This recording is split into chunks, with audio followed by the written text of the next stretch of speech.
Hi everyone, in front of me I've got OPPO Pad Air and let me share with you how to reset all settings on this device.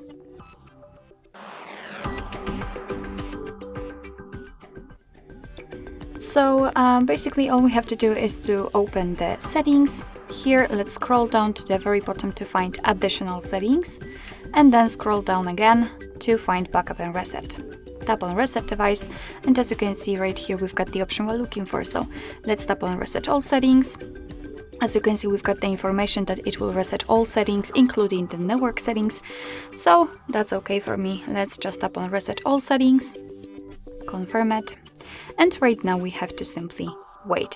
After a while your device will simply reset all of the settings which you've customized. Alright, so basically that's all. This is how to reset all settings in your OPPO Pad Air. Thank you so much for watching. I hope that this video was helpful, and if it was, please hit the subscribe button and leave the thumbs up.